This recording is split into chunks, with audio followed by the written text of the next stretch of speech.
Hey guys, welcome back. For those of you that are new, I'm Jesse with Green Chick Gardens, and today we got to fix another one of my mistakes.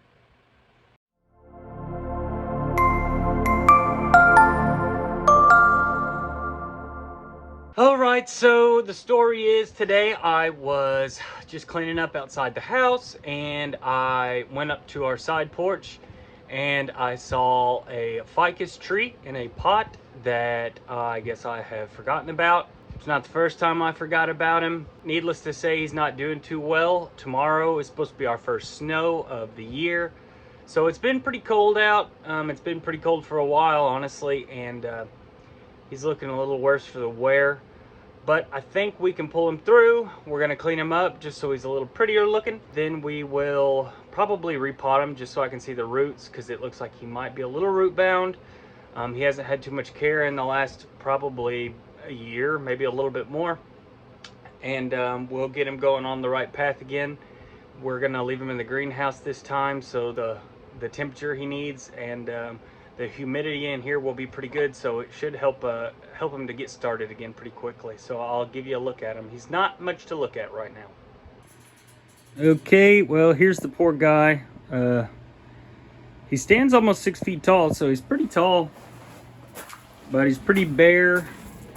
And these leaves have just been ravaged. Here, let's turn our heater off for a bit. But yeah, they're not looking too good. We're gonna take all these off just so he looks a little prettier. A lot of these are probably damaged beyond repair anyways. A lot of them are looking saggy, like the frost has gotten them. But the roots have been growing a lot.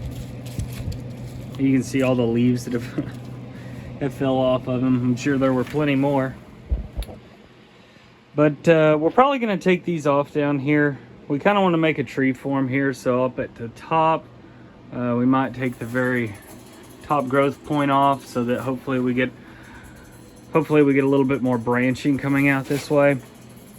He's got a long ways to go, but these grow pretty quickly. I do love the leaves on these when they do look good. See, this one looks pretty good. They're an awesome kind of, you know, painted looking leaf with plenty of variegation throughout.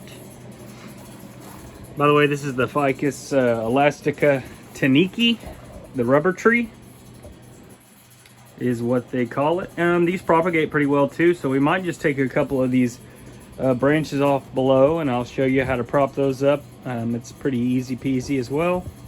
So I'm gonna get this back over to the station and we'll get to it. All right, so the first thing we're gonna do is take off all of the lower branches on this ficus. I want this to look more of a tree form. I'll probably end up keeping it in my house.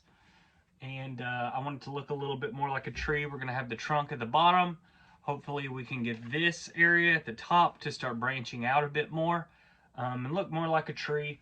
I did have this inside last year in my house and it didn't grow too well. It didn't do poorly, but I didn't see much growth on it. Probably the humidity lower in my house was just kind of stalling this thing out. The leaves did brown crisp a little bit, but not terrible.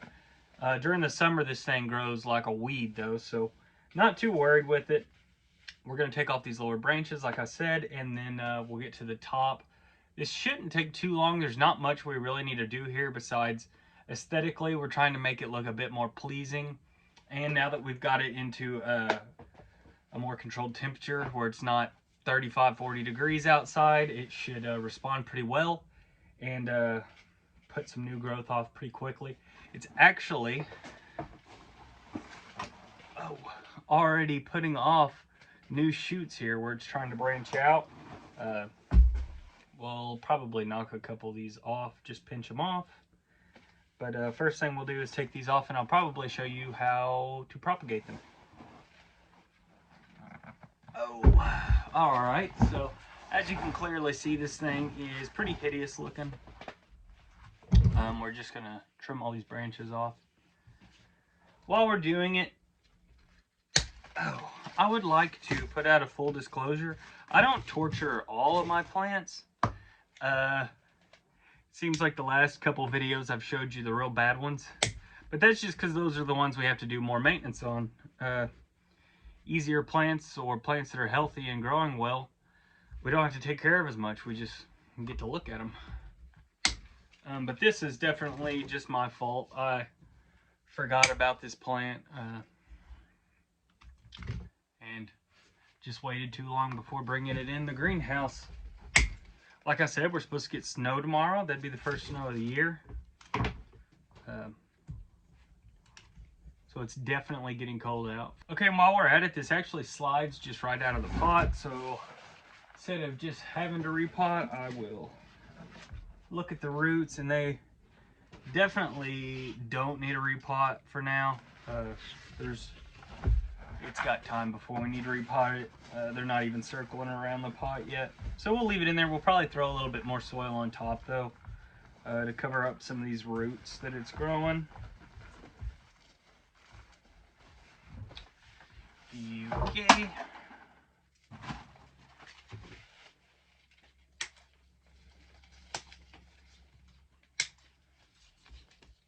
All right, and so as far as propagating the Ficus tineke or Ficus burgundy or any of the rubber trees go, it's rather simple. So we have this stem cutting, and we want to find where our nodes would come out of, and they'd come out of each of the growth lines, growth rings that we see. And we would just take our cutting here, cut it off, and we will have our stem with our leaf. You would pot some soil into a container, and then you would just bury this whole thing below the surface line with your leaf up, propped up, just like that. Make sure it stays moist. Rubber trees like a very moist environment, and eventually it will sprout a whole new tree right up from the base of your stem here. With this being a top cutting, it would actually come from the top here. If I was to take a mid cutting like this right here, where both sides have been cut, one of these nodes in here will activate and produce a new trunk that will come up, and that's where the leaves will come from. And like I said, you can do that with all of them. Just make sure you have moist potting soil. You could also try water propagation. I know a lot of people think water propagation is a little easier to do because you can't screw it up as bad. And you also can look into the container. You know, if you had water in here, you could always look and see, is it rotting? Is it growing? Are roots starting to sprout? I have done both ways with the rubber tree, and I just really think the potting soil grows a little quicker. First off, in the potting soil, you can keep it really moist, and once it does start to grow roots, it is already established in a pot. They aren't water roots where you might have to adjust them a little bit to a less humid environment, less moist environment. In the soil, they're already there, and you're going to just leave it in there and let it grow until it fills up that container. Then you can transplant it into a larger pot and a larger pot and so on.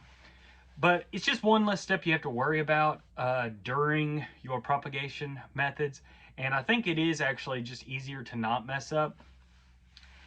With water propagation, I just, every now and then you get some kind of rot or either stem rot or roots just don't develop that quickly for me, and I'll forget to change the water out and it'll start to develop algae. Just a couple complications that I don't ever find when you're just propping in soil. And so that's why I recommend propping in soil. And that's probably what I will do with all of these. Let's go ahead and just take a bunch of cuttings here and see how many we can get. Should be a decent bit. Last year, there's one. And I'm just gonna pretty much cut along every leaf here. And I'll get plenty of cuttings that way. Last year, I had a Ficus tineke and a Ficus rubber tree, and both of them I propagated. And I probably had 20 or so cuttings of each, and I lost maybe 2 total plants, never developed. So that's pretty good percentages. And like I said, I'm not a master at propagation. I would say these are definitely on the easier side. I also think that the Ficus tineke is a very popular plant, and I know a lot of you out there are into propagation. It's a wonderful thing. I love to propagate. It's fascinating just to see new plants come from old plants. Oh, and so for those of you out there wanting to try it, I'd say go for it. Just jump right in with this one. It's super easy. You'll have a good percentage of success. Okay. So we probably got, I would imagine, maybe 15 cuttings out of that. And I will prop those up here decently quickly, as long as I can find some potting soil. So all we're left with our tree is this long trunk that goes up to the top. And I'm gonna sit my camera up a little higher so I can show you what we're gonna do with the top here. Okay, so the first thing we're gonna do with this guy is take off all the just ugly looking leaves. Almost looks cheetah print, don't it? We're just gonna take them off. He'll be all right without them, especially now that we got him in a little bit of heat and humidity. Okay, I got a couple more ugly ones there. That one's fine. Well, okay, so we're left with 3 leaves. So to get more branching off of this, however, see, we have our top growth point right here, shooting up. And that leader is going to control most of the energy that this plant makes. And it's going to want to continue to grow upwards, reaching towards the sun. What we want to do is have this grow out more to get a tree like bush style here at the top. We want more branching coming out. How we're going to do that is we're going to eliminate our top growth. By eliminating our top growth, and all we do is just trim that right off, it's going to activate a bunch of the buds that are back in here. And it's essentially going to tell the tree, hey, we can't grow any taller. What can we do now? Well, those buds that are further down the tree are going to activate and start producing their self. So we're going to get probably 4 or 5 growth points in here that'll start to spread outwards. And that's what we're wanting. Once those get decently long, we'll trim those ends off and we'll get smaller and smaller continuously activated buds that will branch out for us and give us a full kind of shrub-like look up here at the top, of course with our long trunk at the bottom, so it'll look like a tree. So that's all we're going to do with this guy today. Pretty simple stuff. Plants are really not that difficult. It's just hard to maintain a schedule and keep a constant eye on what you need to do, what needs to be done. So I think we'll be done with this guy. We're just going to leave him alone. I'll probably sit him over here in the corner and let him grow for a good long while. There's nothing needs to be done here besides watering. So we're going to let him be. And that's all that it really takes with these. I do like to mention this one more time. This is a beautiful, beautiful plant, especially when you get full growth with tons of leaves on this thing. But for anybody who wants to get into variegation, I'd say the Ficus Elastica is maybe the best, if not one of the best, variegated plants to get into. They are cheap to buy online. I got this as a plant maybe that tall for 20 bucks, I think. And I have already propagated it. That was 2-3 years ago. I've already propagated it and probably sold 50 plants off of this plant alone, just off of little cuttings that I've grown in my potting soil. But it's simple, just like I said, anybody can do it. This is a great starter plant. It's very hardy, obviously. I left this outside all summer, didn't even water it, just Mother Nature watered it when she wanted to. And then when the time came, it's been freezing out. We've had quite a few freezing days, maybe getting in the mid to high 20s, I'd say, Fahrenheit. So pretty cold, honestly. And he's still kicking. So good for him. We're going to let him grow, and hopefully we'll give you an update on him in maybe a couple months and show you what he's looking like. While we're here in the greenhouse, I have a couple new desert rose blooms I thought I would show you as well. This is the one we've already seen a couple times, but it's still just looking spectacular. I think it's on the way out the door, but this has definitely been my favorite bloom out of the desert roses so far this year. Here is another. And I know I've said it before, but I'll say it again. It is wild just how brightly colored desert rose blooms are. I mean, they seriously look like they are photoshopped into the picture. This is a real pink one with a little bit of a white tinge. And the next one I'll show you is almost the opposite. Here is the last one, not as photogenic, but beautiful nonetheless. Looks like we're about to get another bloom.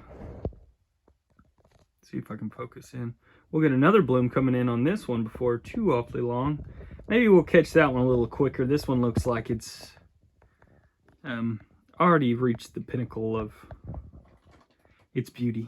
I am actually out of potting soil, so I'm gonna run to town, grab some so that I can prop these small ficus cuttings up, and I'm gonna put a little bit more in the pot down there for the large one we've got. He's looking pretty naked right now, but he'll look pretty good pretty quickly. I'll give you updates, but I gotta go get potting soil, so I'll probably just do that off camera. It'll be dark before too awfully long here, and the lighting out here is pretty bad. So that's all I've got for you today, though. I'm gonna clean this room up and get to, hopefully I'll be able to start making a little bit higher quality stuff. I got a camera I'm gonna try and work with to see if I can get some better quality picture and sound. And I've got a lot of projects that I'm kind of getting in line right now that we'll probably get to definitely in the new year, but hopefully soon. So with that, I hope everybody has an awesome new year, and let's start 2024 off right, on the right foot or the left foot, whichever one you use. But I'm Jesse with Green Chick Gardens, and hope you have a good day. See ya.